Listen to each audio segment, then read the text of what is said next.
Fine actor, funny man, Jason Bateman. But first, I want to do this right now. We begin tonight in Congress, where the Senate sought to take advantage of the very narrow window of opportunity in this country between mass killings to get in a quick discussion of possible gun control legislation. First up, quick look into the philosophy of not enacting any gun regulation.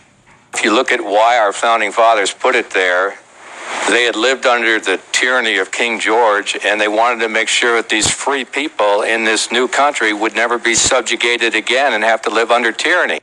Or democratic decisions they don't agree with. I mean, you know, that's what the guns are for.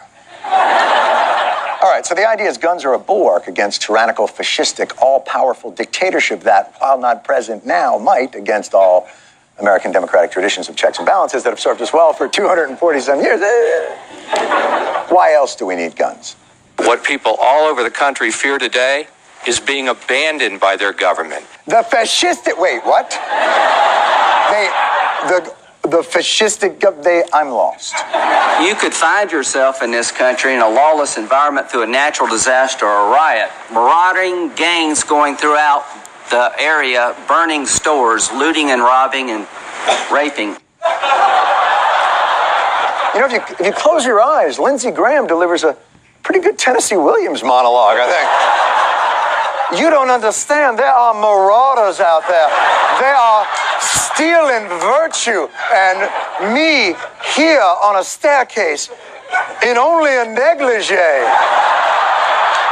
with just my parasol and a julep to protect me. So burning stores, looting, robbing, and raping, they may be a marauding gang, but you have to admire their ambition. That's a marauding gang that's going places. So we need guns to protect us from a government on the verge of both fascism and impotence. Hasn't gone either way, but it could. But no one has suggested disarming the populace. That's the point. What we're talking about are restricting certain military-style weapons, as we already do with tanks and bazookas and, I don't know, napalm. What's the problem with that? I am holding in my hand a pistol grip. Under this proposed legislation, if this piece of plastic, this pistol grip, were attached to this rifle, it would suddenly become a banned assault weapon. Actually, it'd still just be a picture of an assault weapon.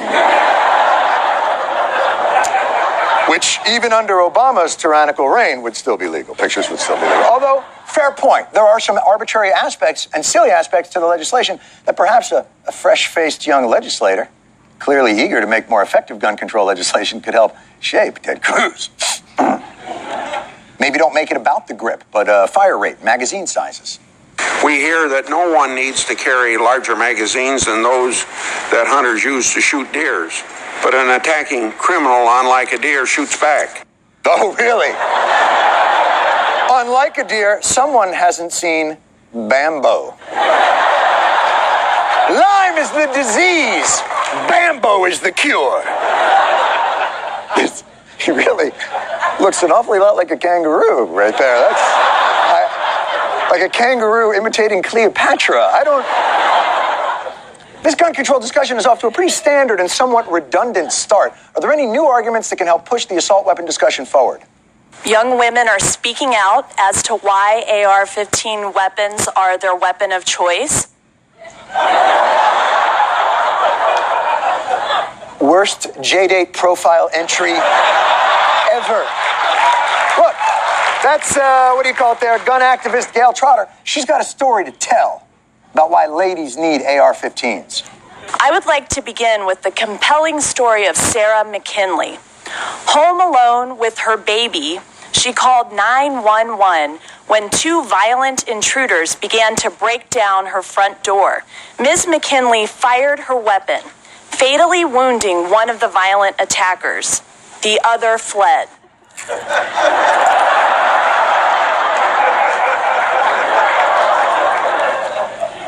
Powerful, anecdotal, but powerful.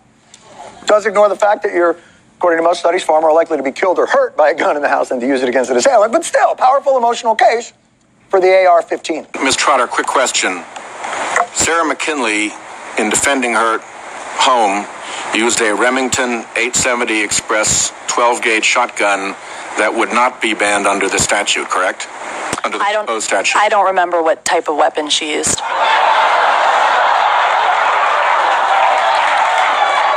You don't remember? You told a James Joycean story about some lady and the Marauders. I could smell what she was making for dinner in that story.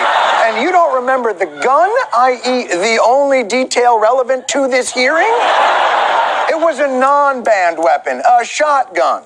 Doesn't your own story subvert your case? Why do you need an AR-15? The peace of mind that a woman has as she's facing 3, 4, 5 violent attackers, intruders in her home with her children screaming in the background. The peace of mind that she has knowing that she has a scary-looking gun gives her more courage when she's fighting hardened, violent criminals. When did it turn into 3 and 4 and 5 and... Jesus, where does she live? The Alamo? What are you talking about?